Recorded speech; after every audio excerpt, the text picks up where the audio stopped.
honestly, like networking with like agents and other wholesalers is working out pretty well for me right now. Seller marketing is great. But I'm kind of at a place right now where I have a lot of people in my network, and I can kind of take advantage of that. And so I'm really trying to lean into partnerships, like partnering with like my previous students on deals, partnering, with people, like letting them know, hey, we're good buyers. You can rely on us.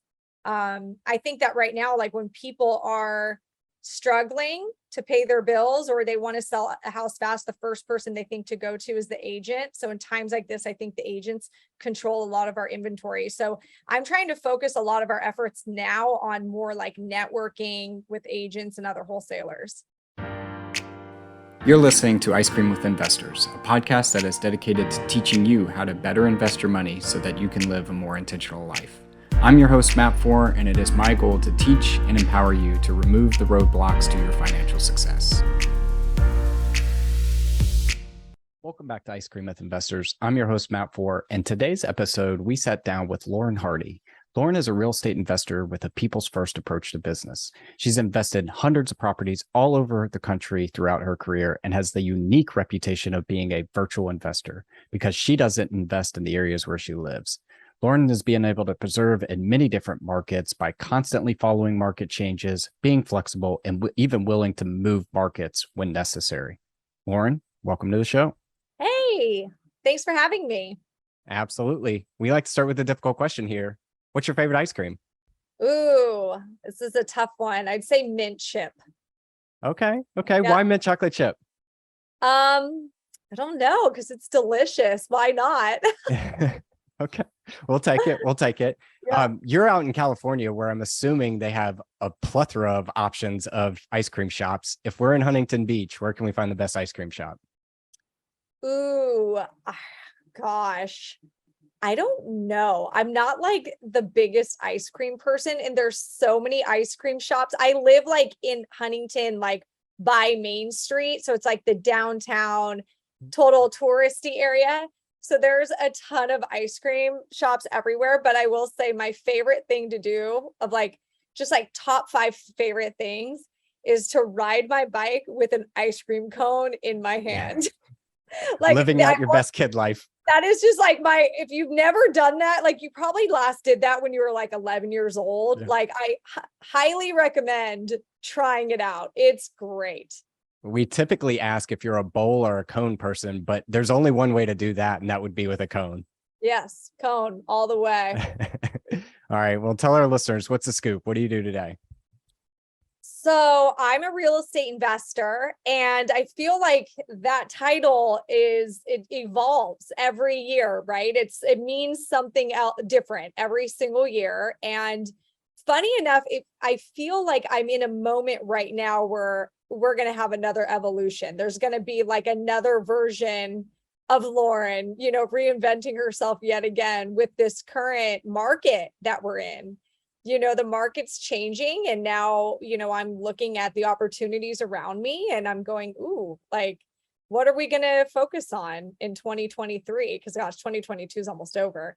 But I am primarily virtual. So I live in Orange County, California. It's a very, very expensive area to live. So it's difficult to flip here. It's really, it's more challenging to find deals.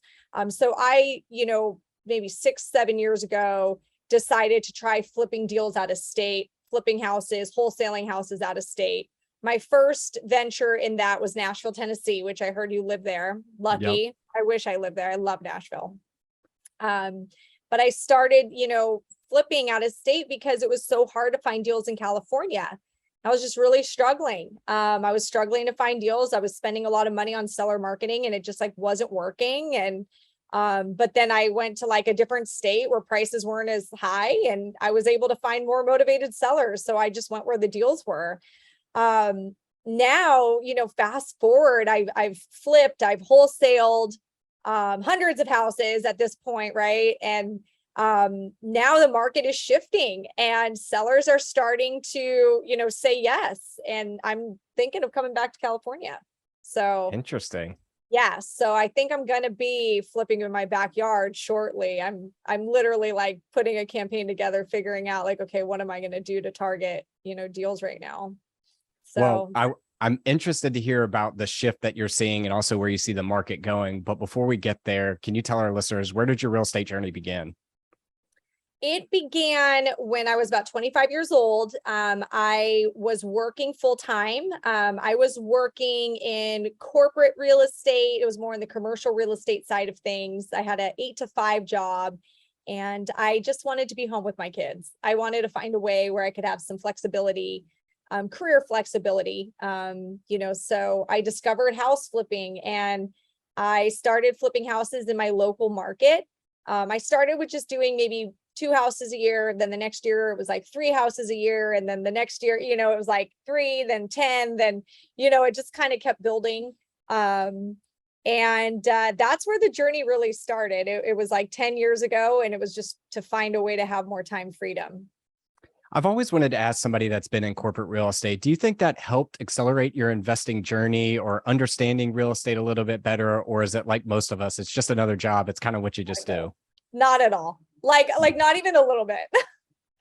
No. What were you doing in corporate real estate? Well, the last job I had was working for the Irvine Company, and it was in their construction management department for their office properties. So I was like working for an owner, like Irvine Company owns the city of Irvine. They're like the world's like biggest like landlord. They have so much property. Their like owner, I think, is like one of the richest people in the United States. So I worked for that company. It was not a very fulfilling job. It was a very just kind of easy job. I didn't think I was going to be there forever. I knew I wanted to do something different. Before then, I worked in franchise sales for Subway restaurants. So that was, finding locations for Subways. Like the $5 foot long. Yeah. What So yeah. what kind of data do they have? Because there's a Subway everywhere. It's the number one, I think Subway is the number one fast food location wise in the world. So where does their data come from to find good locations? We would drive around. That was my Really? Old job. school. That was my job. Yeah, I would drive around. I would drive around at least one day a week, and I would just scout out like, empty spaces in retail centers. Interesting. And then you Interesting. start, you start like networking with brokers and stuff. So like when they are, there's something available, they let you know. So Gotcha. Gotcha. yeah. All right. So you've done the corporate real estate thing and then you decided to get into flipping and wholesaling. Why flipping and wholesaling? Why go residential? Why not continue the journey into commercial? It was just what fell on my lap. It Yeah. was literally sitting at a barbecue going, I really hate my full-time job. How do I get out of my full-time job? And someone just goes, you should flip houses. And I'm like, what's that about? It was my brother, and my brother started flipping houses a couple years before me. So he's like, you should just try like flipping houses. You only have to do a few a year, and you'll be able to be home with your kids. So you should try that out. And yeah, I was like, okay, show me how to do that. And that's what I did. Yeah. Was he already flipping homes then, I guess? Yeah. Yeah, he Got was. it. He like maybe flipped 2 or 3 before me. So yeah, Got it. Got it. fell into it. Well, and I understand your first market that you really focused on was Nashville, and now you live in California. Why did you decide to go virtual? Talk us through that. So I was in California probably for like 4 years, just only doing California. And I was acquiring deals through seller marketing and direct to seller marketing. So like direct mail, texting, stuff like that. At that time, it was actually just direct mail. And I noticed that it was starting to get really difficult to find a deal. Like for what I used to be able to spend in marketing, I would get a deal. Now it's looking like I'm spending twice as much to get that deal, and I'm starting to get nervous, and I'm noticing, that the market's really shifting, that, sellers are like, they want way more, than I feel comfortable offering for their home. It got to where our profit margins, like to stay competitive with like the competition in my area, were starting to get really, really slim. And I was starting to get really, really nervous. So, it was just, for me, it felt like the right thing to do was to go, to a different market where I wasn't having to deal with such like a cutthroat kind of Yeah. market environment. Mhm. Little did you know you landed in one of the hottest real estate markets in the 2010s decade. That I know, and that goes because I would say I blame lack of experience in picking a market. At the time when I went virtual, like I didn't know how to pick a market. I just thought Nashville sounded like a cool place to visit. It And is. little did I know, I literally went from one California to another. Like it was like it was a little bit easier, but like not that much. And it got even more competitive, like as I was in it.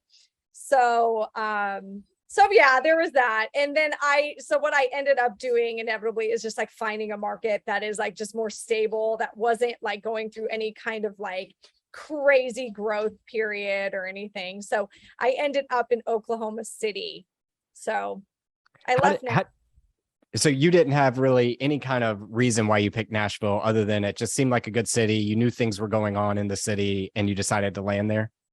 Yeah, that was it. Literally, like this sounds like a cool place to visit. Yeah. Yeah. Yeah, Do you remember what year that was? 2015, I think, is when I like bought the first home, and then I think they sold in 2016. I built some homes. I did what everybody was doing. You buy a house, knock it down, build two in its place.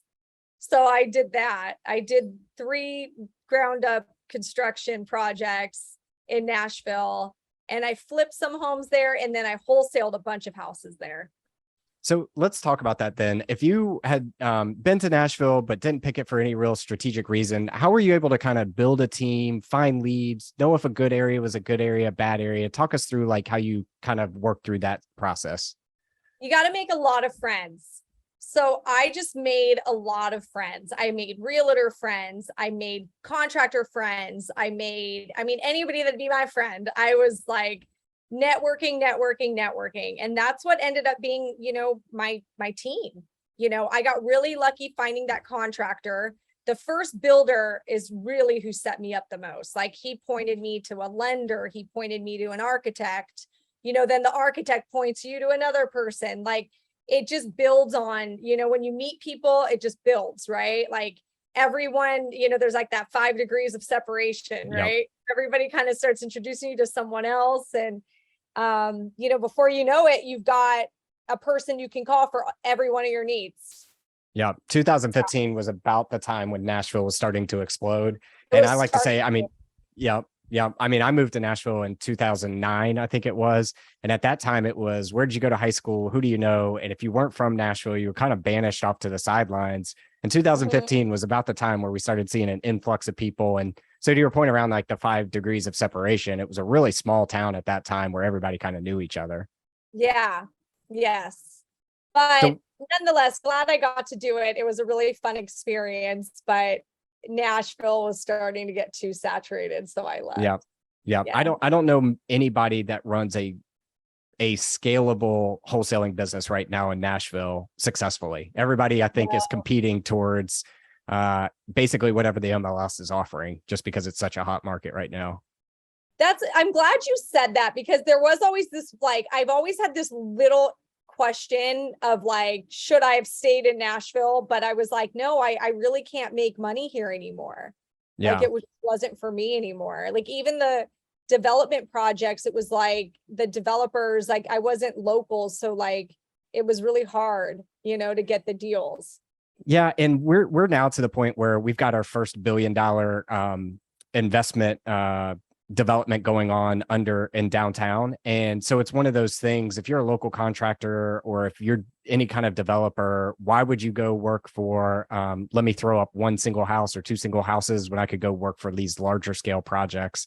I guess the story I tell people that aren't from here too is I was in an Uber around 2015 or 16. It was when I first got exposed to real estate as an investment vehicle. And the driver said, yeah, I just took around some Middle Eastern prince who basically gave me 15 grand for 48 hours. And he said, show me all the best parts of Nashville, because I'm only going to be here for 48 hours.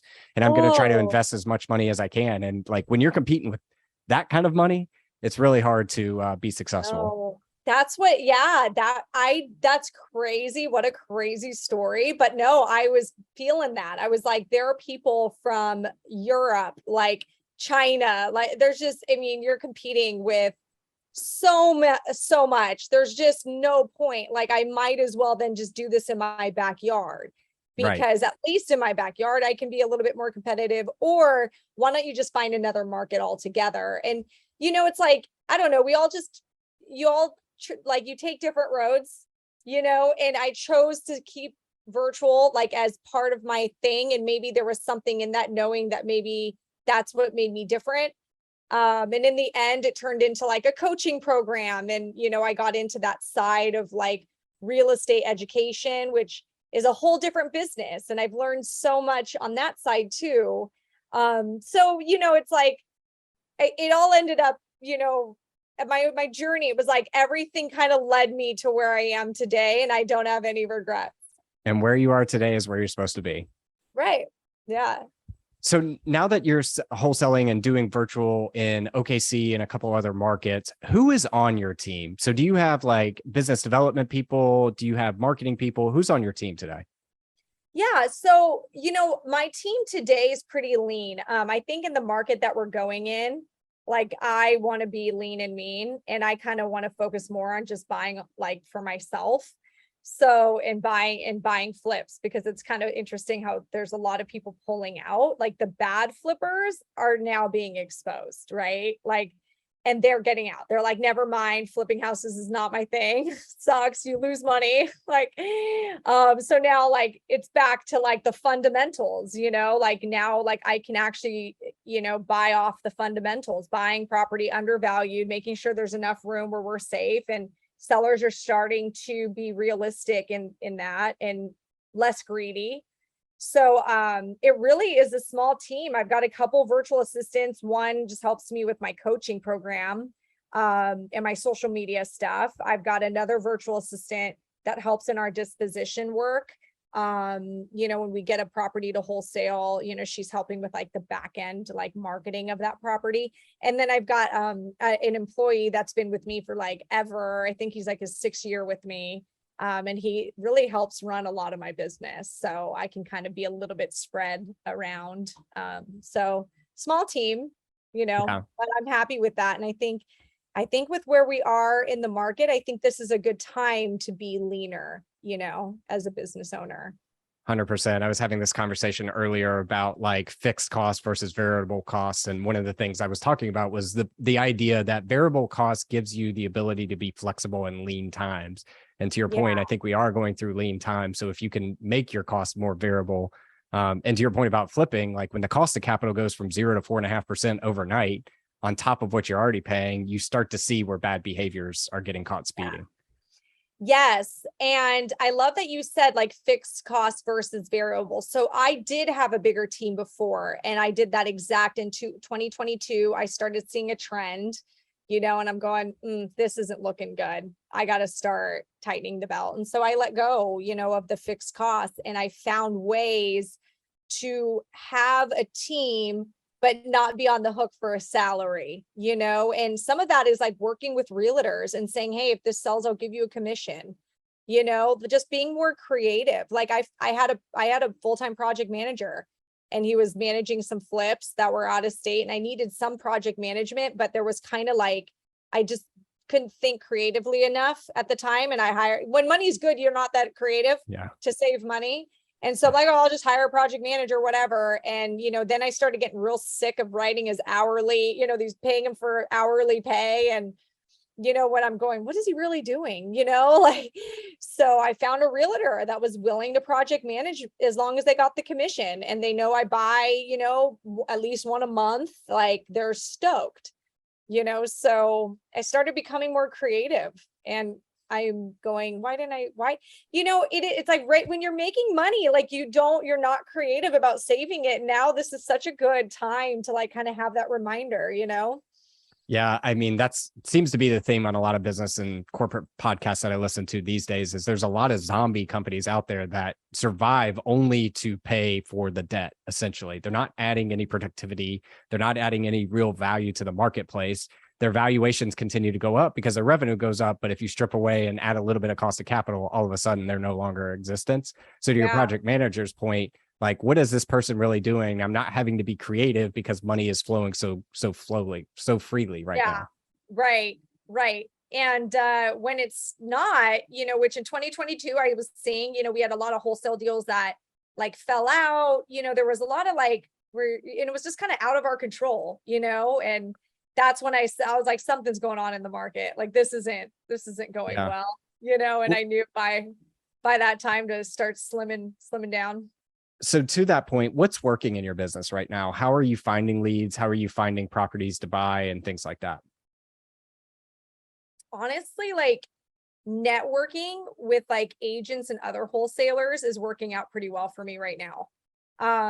Seller marketing is great, but I'm kind of at a place right now where I have a lot of people in my network, and I can kind of take advantage of that. And so I'm really trying to lean into partnerships, like partnering with like my previous students on deals, partnering, with people, like letting them know, hey, we're good buyers. You can rely on us.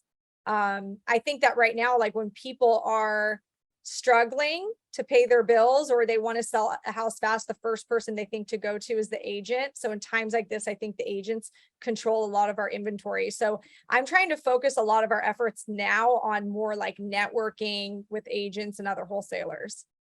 Yeah, I've kind of seen the wholesaling community evolve over the past 10 years, I would say, to helping each other dispo deals. And what I specifically mean by that is there's a contact that I have down in Chattanooga, and what he does is basically help other people dispo deals across the country. Like he's not even Right. wholesaling in his whole market. You find a deal, you send it to him, he dispos it for you, and you guys kind of split the profit. Is that what you mean by like working with inside of your network?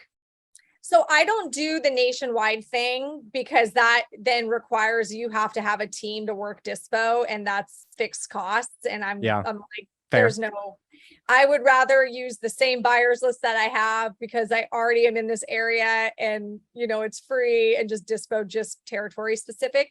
So I do a lot of territory specific dispo. I do. Gotcha. Yeah. So Gotcha. that, and then also just being the buyer, like I buy houses too, and I flip houses too. So, making sure I like treat, the wholesalers, even if like there's a deal that I maybe like regret, like I'm not going to back out, cause I know that like they'll keep bringing me deals, That's so it. you don't want to, let someone down on one and put them in that situation. So yeah. That's it. That's it. So one of the things we've been talking about through this is kind of how times are changing in 2022 going into 2023. Where do Yeah. you see the market going in 2023? If you had a crystal ball, what are you doing to adjust beyond continuing to flip deals? Are you buying deals now and holding them, burying them? Are you doing bigger commercial properties? I guess so a two-parted question. Where do you see us going in 2023? And then what are you doing to adjust? Yeah. I think the market's going to soften. I do. I'm in that camp. I think it's going to be more drastic in other areas. I think the areas that were already just extremely overinflated in property values are going to get crushed, like Southern California. I think there's some markets that had like exponential growth kind of out of nowhere, and it almost didn't make any sense, and they're not even that great cool places to live. In the COVID times, there's markets like Phoenix, Boise. I think those markets are going to get spanked, and they already are. I mean, if you go, like, we dispo deals in Boise. We've got a partner, and we work their dispo. Boise, there's so many price cuts, like it looks like your screen is bleeding. So I think So, certain markets are already getting crushed. I think it's going to soften, and I plan on taking advantage of that. Like I plan on being a buyer, and I've got some good construction resources. My boyfriend is a general contractor. I have my own in-house construction, where I flip virtually. We've set that up for ourselves so we can be really competitive with construction and get these jobs done fast. That's another thing that we could talk about, is just construction right now. It's really difficult to find a good contractor. All the good ones are taken, and you end up finding these guys that are not good, and they're taking advantage of people. There's a lot of rehabbers right now that are like crying, like my contractor won't finish my job. What am I doing? Why did I do this? It's pretty interesting time. So, yeah, I mean, I'm interested in being a buyer because I have access to capital. I've got access to good, construction resources, and I think there's going to be deals. So, Yeah. I want to say two things on that. One, I tend to Boise hate too much. And it's not that I hate people from Boise or anything like that. When I look at markets, the first thing I look at is there organic growth or is it inorganic? And what I mean yeah, by organic is like Nashville, you see companies moving here, you see yeah, headquarters moving here. Amazon's hiring 25,000 people. They're going to get some of the New York, since they decided not to go to New York, some of those jobs as well could scale up to 50,000. And when you see that kind of employment coming to an area, there's sub employment that happens because of that. There's right. finance, there's restaurants, there's et cetera. Boise, I tend to pick on Boise because it feels like to me a lot of people from California, Washington, and Oregon, high tax states, moved to Boise during the pandemic and said, "This is great. I've got some land, I've got some breathing room, et cetera." And now they're being called back into the office. Well, that wasn't natural organic growth. There was no Yeah. job that came with that person. So all Mhm. those restaurant jobs that look like they were being created and service industry jobs that look like were being created are now being cut. So Right. it's funny. I smiled a little bit when you said Boise because I don't mean to Boise hate. It's just an example of Yeah, inorganic. where it's like, why? Like, why did people move to Boise? Like, why Phoenix? Like, like and you're seeing it. I mean, they are getting crushed. Like those markets are getting crushed. So, yeah, I'm very optimistic. It's been a recent thing for us to really hone in on construction. And we're really looking at like, how can we use the fact that we've got my boyfriend's construction expertise and resources? How could we use that to our benefit right now? And the most really is just keeping construction in-house and controlling that. And the best way is kind of coming back to where I live. So that's why I've been like, all right, I think 2023, we're going to be flipping houses in California again. Yeah. So So a question about kind of general contracting specifically, is he or you starting to see more workers coming back into the labor force since benefit payments are being cut off and we're seeing inflationary pressures and things like that? Or is it still really hard to find good work? And I guess if it is, then why? it's still hard to find good work, and I don't really know why. I don't follow the construction industry that Yeah, close. me either. But I do not know why. Like I don't know if it's just like there's just not enough construction workers and too many projects right now. Like, there was a bunch of projects that kind of got postponed, maybe because of COVID, and now they're like starting back up. I don't know. I don't Yeah. know, but what I've heard, I talked to another guy. I was on the Investor Carrot show, and they were complaining that they were having issues with their contractors. And apparently this is like an industry-wide problem that's going to be for a very long time. Like there's just not enough people in the business in that industry. Yeah. So I don't know. Yeah. I also think it's a little bit of supply and demand. Again, going back to if cost of capital is zero and you could borrow $1 million at 0.05%, then you're probably going Right. to build that building and then go look for workers. Whereas when a cost of capital is 5%, all of a sudden now that $1 million project doesn't look as good. So those workers are now available for other projects. So just, I don't know. It'll be interesting to see how it plays out for the next 2 years. I know. Yeah. We'll see. We'll Yeah. see. Interesting Yeah. times. Lauren, I don't want to breeze over the fact that you built all of this while being a single mother, and that is a truly accomplishment in itself. I've said to anybody that I can that I think being a single mother is the hardest job in the world. How were you able to do that? I don't know any other question to ask other than how are you able to do that? Oh, you don't have a choice. Or maybe You're that's the reason why you do it is because of back that. against the wall. I mean, when life doesn't go the way you'd planned, which it often doesn't, you've got two choices, right? You're give up, like, or just keep going. And I just keep going. But if you're looking for kind of like practical, tips, time management is very important. Having two little kids, like you just saw, they walked. So I don't know if you're going to edit it out of this, podcast, but they walked in home from school. I'm always kind of looking at like how to be more efficient in my day. and how to be more effective. Like I'm kind of obsessed with like, how can I be more effective in my day? So one thing I like love that I started doing about 2 years ago, I wake up earlier now.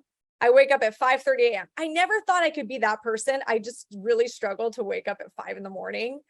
But like now I wake up at 5 in the morning and I get work done before they wake up. And like just that golden hour that I like, that it's quiet and nobody's bothering me, is like an amazing, time to be able to get that, to get work done.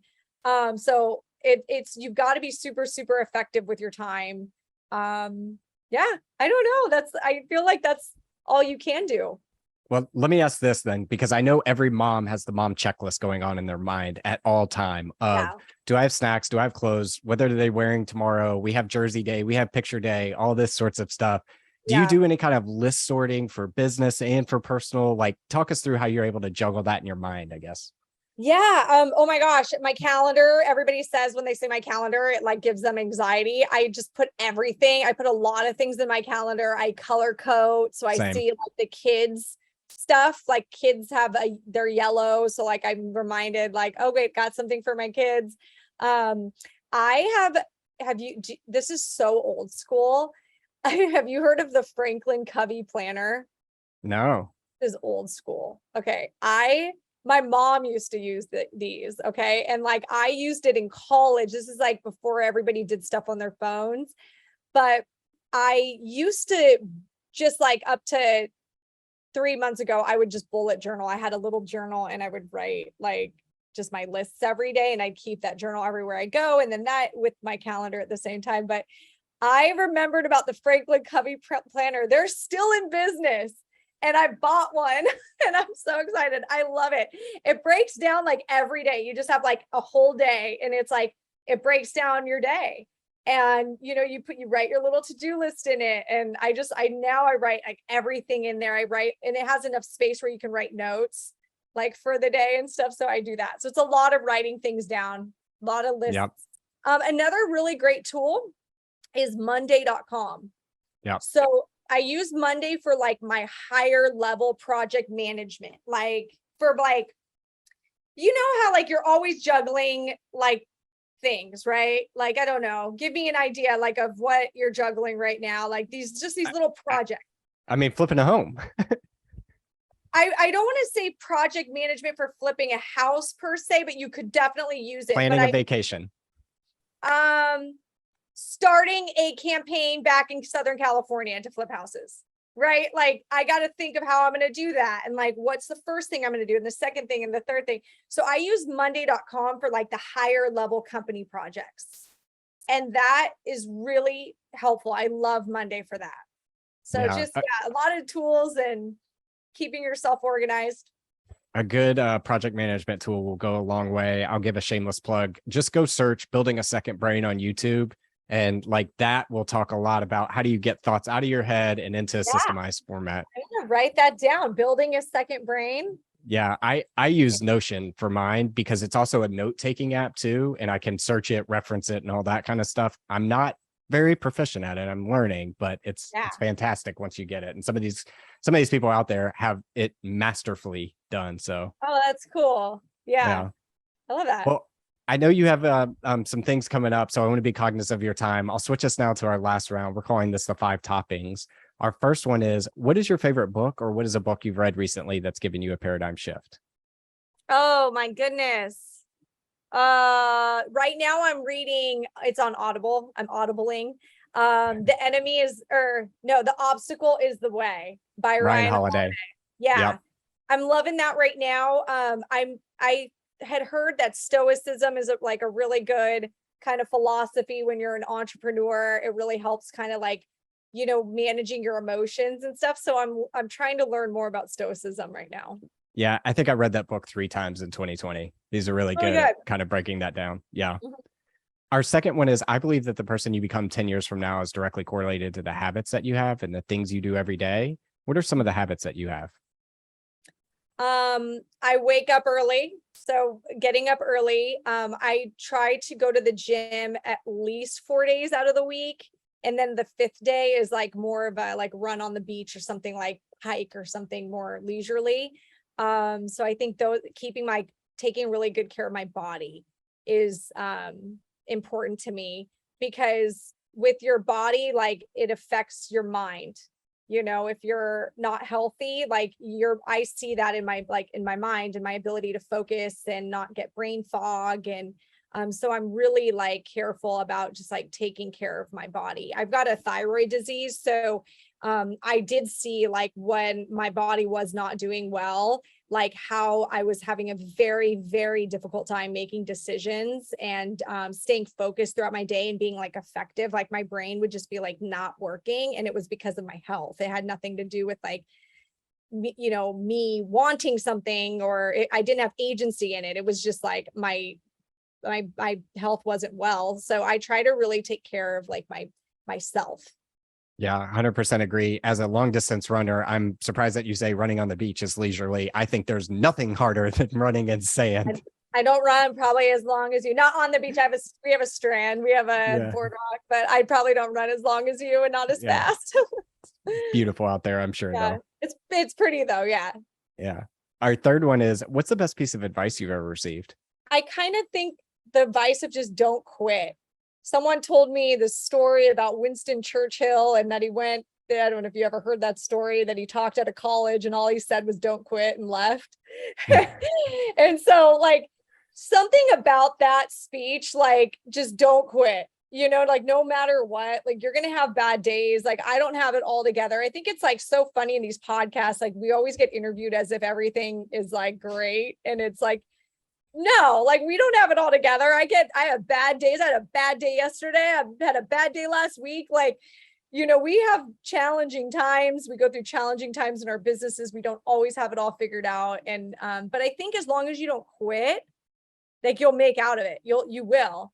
It's when you only lose when you quit, like then you really get lost. Right. But like, if you say lost a lot of money on a deal, well, if like you keep buying deals, you keep going and you learn from your mistakes, like you're going to make it back. So don't quit.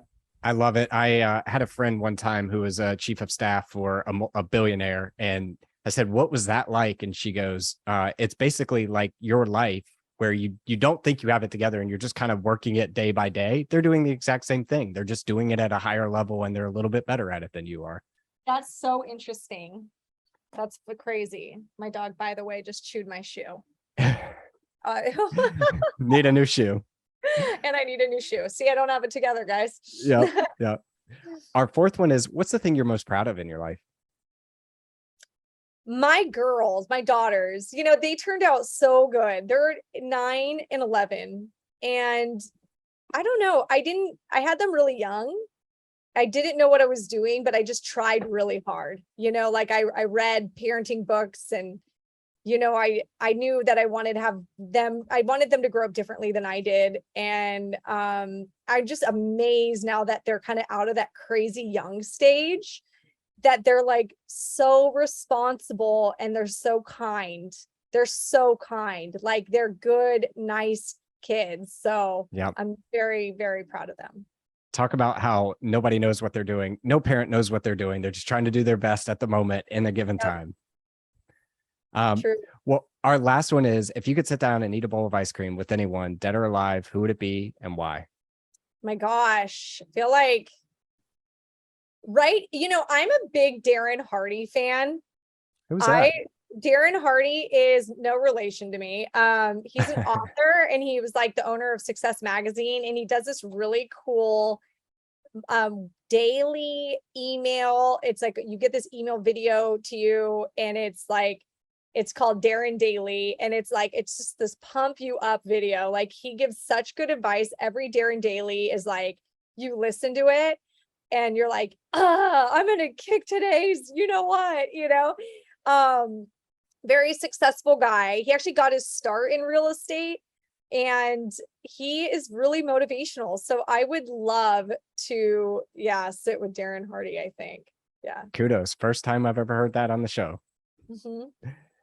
Well, Lauren, fantastic conversation. If our listeners wanted to learn more about you or connect with you, where's the best place we could point them? Well, you can always follow me on Instagram. I definitely post a lot there. My handle is This Mom Flips. If you are interested in coaching, I have a free wholesaling course. If you go to freecourseonwholesaling.com, that one will give you a little intro to the coaching program that I've got that teaches you how I invest virtually. So you can start there.